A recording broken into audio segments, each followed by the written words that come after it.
Thanks for staying with us. We are now joined by Greg Maynard of the Boston Policy Institute. Greg, thank you so much for being here. Thank you so much for having me, Mary. Yeah, no, it's a real pleasure. And there's so much to talk about, as always. We've heard in recent weeks that, and I know the mayor just released her budget, $4.9 billion budget. But at the same time, I think first came out about the Boston Public Schools having a $53 million shortfall for this current school year. And then the city, I think a couple weeks ago, said, well, they're close to a $50 million shortfall on their side for this current fiscal year as well. What's going on? Yeah, so I think we're seeing the fiscal crisis that Boston Policy Institute has been talking about for a couple of years is here. I think what we're seeing in FY26 is that Boston has a habit of using unbudgeted revenue to pay for unbudgeted spending. So basically, the city raises more money than it expects to in the budget, and it uses that stuff to pay for overages on police overtime or snow removal. But in FY26, what we saw was there was a lot more of those overspending issues, particularly around healthcare. We know that healthcare was a major driver over on the BPS side and also on the city side. And so there was just too many needs and not enough unbudgeted revenue. That's largely because construction in the city has stalled out. And so we saw that crunch, and it's not clear. It's not clear if the FY27 budget addresses any of those issues that we saw create this $100 million plus deficit in FY26. When the mayor released her budget the other day, were you surprised? I mean, because we've heard about, and I think it was March 25th that the school committee passed a $1.7 billion budget for next year. There's layoffs somewhere between, I think, 300 and 400 positions being eliminated, mostly from the teaching side, even though we know that the hiring has been particularly heavy on the administrative side. So I know there's a lot of questions and families that aren't happy about the teachers they might be losing in their schools. Are you surprised, given the financial outlook right now for Boston, that we're not seeing any talk of layoffs or staffing cuts on the city side? Yeah, that is something that it looked like there was going to be some layoffs. There was some language around the deficit, particularly around the GLP-1 fight between the Public Employees Committee and the mayor. There was some language around minimizing layoffs, and you can only minimize something that is happening.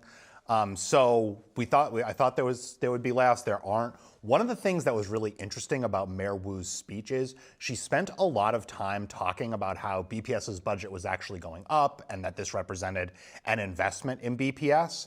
And that just really kind of rang false when they're cutting, as you said, 400, mostly classroom teachers and paraprofessionals from the budget, right? These folks, it's not technically layoffs because layoffs mean something different in BPS, but you're seeing 300 to 400 layoffs, and on the city side, you're not seeing anything, right? The city said that they were eliminating 285 vacant positions, which brings the total to almost 800 vacant positions that the city has eliminated in the last 2 years.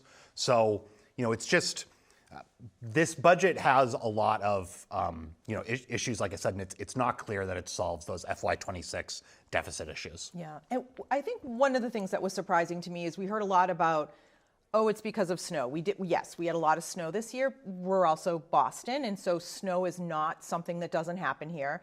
The other part that's been cited, as you've mentioned, is increasing costs with healthcare coverage. Lots of folks are talking about the GLPs, which are the shots that I think used for diabetes, but also used for successfully used for weight loss now. But we know what healthcare costs. I mean, this is information that cities have in advance. Is that right? In terms of healthcare costs we're going to increase your premiums by 15% or 20%. That's not typically a last minute secretive issue. Yeah, that's one of the big things that we haven't seen anything about is exactly what happened in the city on healthcare costs. What we heard actually at the beginning of March from Boston Public Schools CFO David Bloom is that he started to get worried about healthcare costs last summer, so the summer of 2025, and that it became clear they had real problems in September and October, and that's why they froze central office hiring and spending on November 7th, 2025. And so what that indicates is that this is something that the city has been aware of for some time. We are seeing a big change in healthcare in this FY27 budget. Spending on healthcare is going up almost $100 million between BPS and City Hall. But even there, we saw BPS add $14 million more on the health insurance line item the day that the BPS budget was voted on by the school committee, which indicates that the city was actually had to like redo their math over the course of just February and March for that March 25th vote. And so there really needs to be a lot more information around what exactly happened with healthcare. This is something the city spends a lot of money on. There's a lot of paperwork around this, and this is something that's, knowable. Like the city should be able to tell us what happened. It's also, it seems to me to be the elephant in the room is that whether it's the school side or on the city side, that at the same time that we see dramatic, unenrollment in terms of the Boston Public Schools. So enrollment's been declining for, 15 years now. Staffing continues to climb as student enrollment is declining, which is a huge driver, not only of staffing costs, but healthcare costs. But same on the city side. Like, what is the percentage in staffing that City Hall has now versus 4 or 5 years ago? I mean, it's gone up quite a bit. Yeah, so City Hall staff is larger than it was when Mayor Wu took office. I was looking at these numbers before we came on today. So the staffing on like 1/1/27 is expected to be about the same as it was on 1/1/25. But that's still, the fiscal year that's in, FY25, the FY25 budget went up 8%. So it's not like, FY25 was not a lean year for the city of Boston. And so like on the staffing stuff, it really doesn't seem like the city is getting its arms around the issue that we have here. And especially when you compare the steps, the lack of steps being taken here in FY27 compared to what Mayor Menino did in FY09 and FY10, which was the last time that we saw deficits and budget growth this low. Like, it's a really big difference in terms of the kind of steps they're taking. And Mayor Wu is taking far less serious steps than Mayor Menino took. Can you mention what were the steps that Mayor Menino took almost 30 years ago now? Yeah, 15. So Mayor Menino did two things. So number one, Mayor Menino laid off staff. Number two, Mayor Menino asked the public sector unions to defer pay increases in order to save the city money. Now, the reason that Mayor Wu might not be doing that is because there could be, the City Hall has not talked about this, but BPI has an expectation that what we're seeing here is not a temporary crisis like we saw in 09 and 10. What we're seeing here is the new normal for the city of Boston. You have persistently high office vacancy rates. You've seen new growth continue to fall, and it seems like that's expected to continue for the next few years. And so what that means is that rather than having 1 or 2 years of slow growth like you did during the Great Recession, there's an expectation that this is just how things are going to be now. And so some of those crisis actions that you might take, the city, is maybe trying to leave a couple of more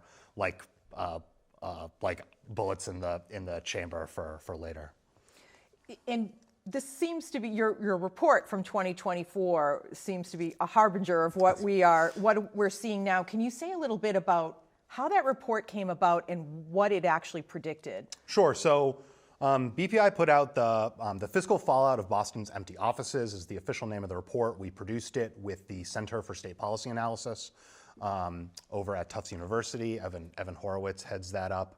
And what we were seeing is that we had really high office vacancy rates. Everyone remembers during COVID, everyone started doing work from home. And there was a lot of talk about work from home seems to be continuing. Foot traffic in the city is way down. And, Boston is a particularly property tax dependent city. It's the most property tax dependent big city in America. 70%? 70+ % of the city's budget comes from property taxes. And that's risen enormously over the last 20 years, right? The city's budget was built on the back of the enormous office building boom that we saw from the early 2000s all the way through to COVID.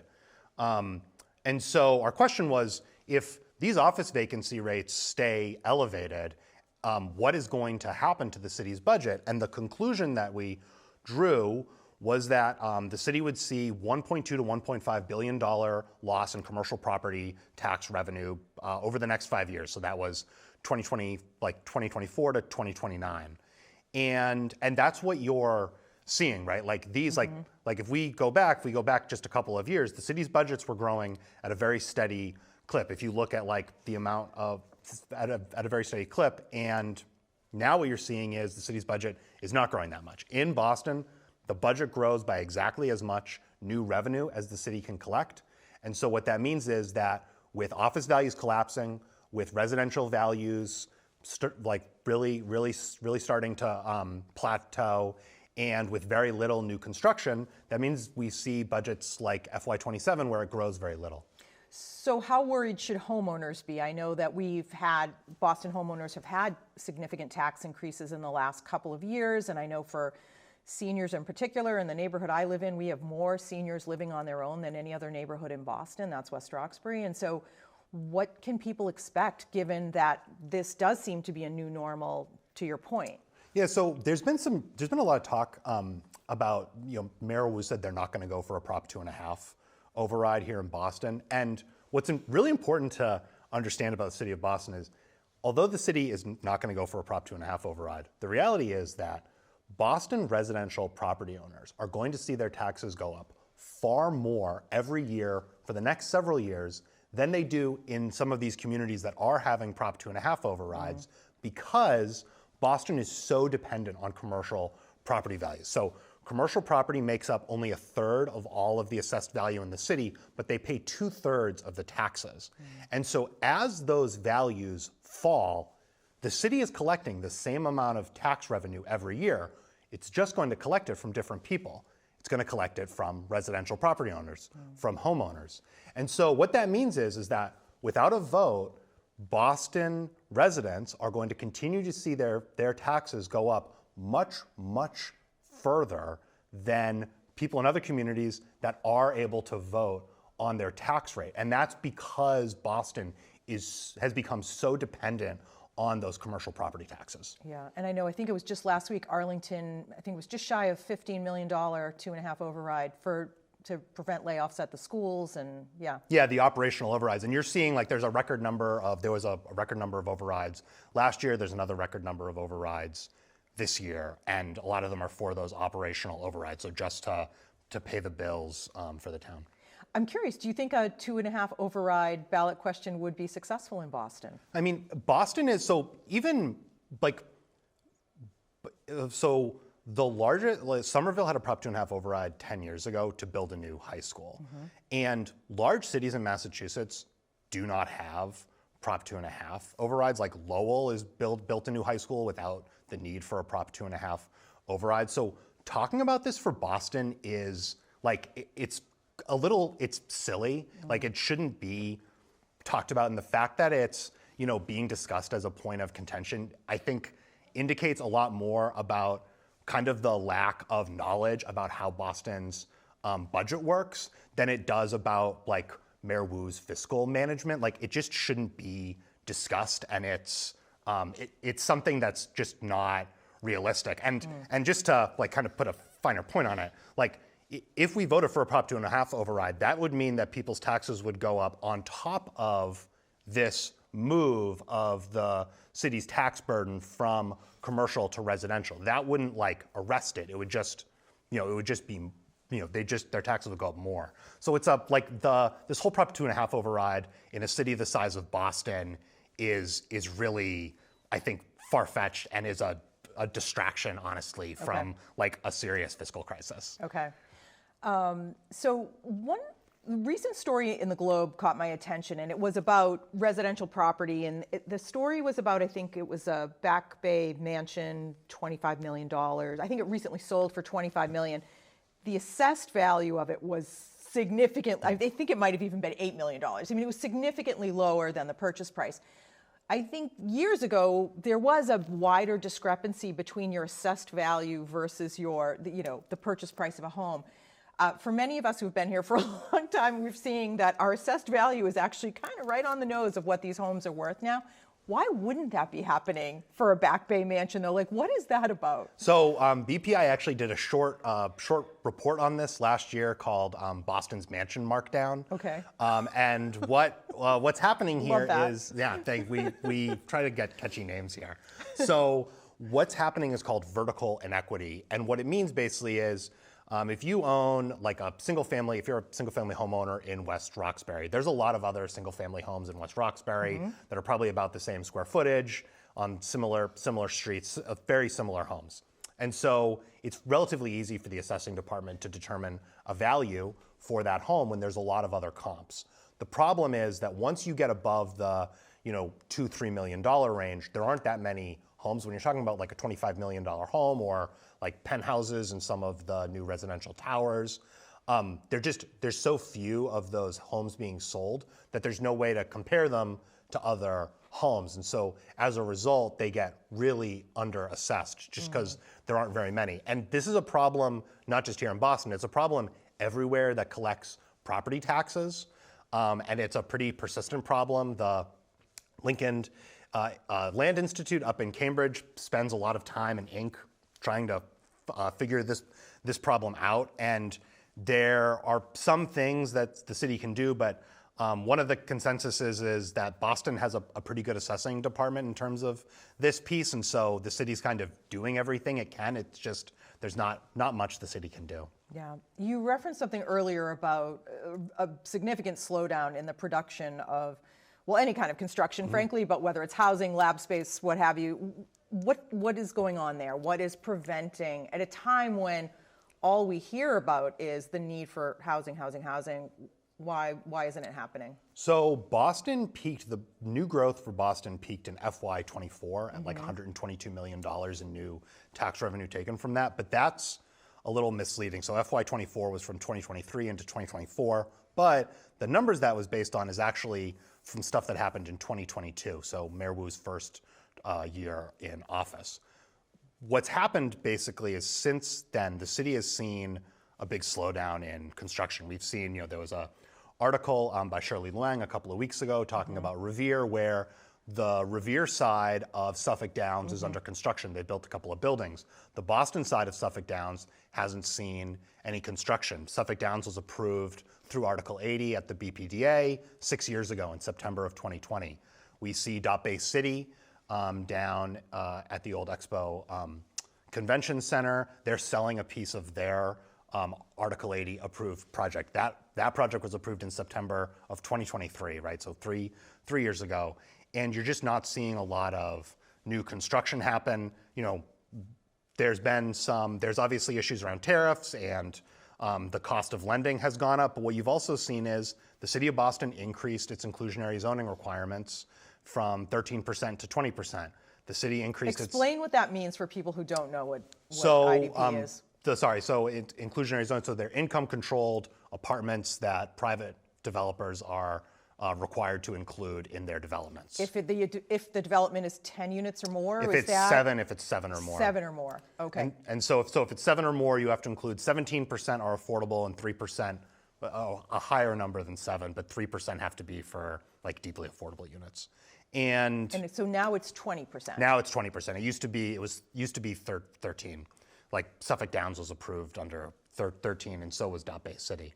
But that increased the cost of construction at a time when other costs of construction were also increasing. And so the Suffolk Downs example is a good one because Revere doesn't have inclusionary zoning. And so they're not required to build those extra units that are going to make less money than they are on the Boston side. And so as a result, the units are built on one side of the site and not on the other. The city's also done a number of other things. They increased linkage fees on offices by 50% and on lab space by 100%. And what's a linkage fee? A linkage fee is the city requires that developers pay a certain number of dollars per square foot of a construction project. And so that's been in place since the 80s. But increasing that at a time when you have historically high office and lab vacancy, lab vacancies are higher than office vacancies, that's going to dissuade folks from building here. And then on top of that, you have, it's become easier to build in the rest of Massachusetts. ADUs between Accessory dwelling units? yeah, accessory dwelling units, so granny flats. Yes. Or your mother-in-law apartment. mother-in-law apartments. Okay. So Governor Healy signed that into law on August 2025, and the state had, or August 2024, and the state had regulations out by February 2025, and now ADUs are legal in 350 cities and towns. The only community where they're not legal in is Boston. Boston does not have the same rules as the rest of Massachusetts, and what that means is it is far, far harder to build ADUs in Boston than it is in the 350 other cities and towns around Massachusetts. And you have that, you have MBTA. Well, but why is that, Greg? Like, let's stop there because, I mean, I'm sure there's lots of people who would love to have, whether you want to call it a mother-in-law apartment, an au pair apartment, whatever it might, or just an apartment for your kid. I mean, why don't we have that? I mean, it's not clear. Boston has had a pilot program for ADUs since 2017. So this is something the city's been working on for almost a decade. And there's an ADU law like in Roxbury and Mattapan. There's some ADU laws, but they are not as expansive as the rules that the state is enforcing on every other city and town in Massachusetts. And the reason is that, for whatever reason, under this administration, we've seen a lot of rhetoric around planning changes and zoning reform, but we haven't actually seen those zoning reforms. Cambridge and Somerville have legalized triple deckers citywide. They've both abolished parking minimums citywide. Boston hasn't done those things. And we heard in a hearing back in December from planning officials, the city has no plans to abolish parking minimums, to legalize triple deckers, to legalize ADUs. There's just no appetite at City Hall for these wide-ranging zoning reforms that other communities are embracing to build more housing. Is this something, I'm just curious, is this something that really rests with the mayor or does it rest with the city council? Is it both? I mean, this rests with the mayor. Boston is a strong mayor system. Like the city is run by the mayor of Boston, and the city council plays some role in governing the city, but like all four of Mayor Wu's budgets have been passed with more than 99%, about 99% of the budget she proposed in April becomes law in June. Like this is her so very city. little change. There's very, very, very little change. Like the council has some influence here and there, but on things like zoning, the mayor appoints the ZBA and the zoning commission and the BPDA board. And and hires everyone in the planning department. So these are her responsibilities. It's her kind of bailiwick. Yeah, and it's progressive policy. I mean, I think that's one of the things that seems puzzling is that this is progressive policy, would help the population, help the city. Yeah, I mean, Cambridge and Somerville are certainly like other, are not conservative places. And they've been hardly. able to, yeah, they've been able to enact those reforms. Yeah. We're down to our last couple of minutes. If you could wave your magic wand, Greg, how do we begin to address the budget crisis that we seem to be in right now and could be facing for a number of years? I mean, I think the most important thing is that I think the city of Boston needs to really focus on what it's going to do around downtown Boston. You're seeing, Newmark Real Estate Group recently put out their Q4 for 2025 office analysis, and they said after 14 straight quarters of the vacancy rate, going up, it had finally declined a little bit. But it's still higher at the end of 2025 than it was at the beginning of 2025, and so you just need a lot more effort and energy and ideas around what we're doing in downtown Boston. And hopefully, the World Cup is coming up. There's a lot of stuff happening this summer with the 250 and the tall ships. And it's a really great opportunity to really think and pilot out some ideas about what we're going to see. We've heard a lot of stuff around, closing streets and maybe having social drinking licenses be put in place and revitalizing Quincy Market. But the reality is that none of that has happened, right? And so we really, much more needs to be done in downtown Boston to get that going, because the reality is that Boston's budget rests mostly on the back of commercial real estate. And until you figure out what to do about that, it is going to be really hard to do other things. Yeah. All right, Greg, we're out of time, but thank you so much for joining. Always a pleasure to see you. Thank you for joining us from home. Please be back next week when Joe Heisler will be returning from his vacation, and we hope you have a great weekend ahead. Good night.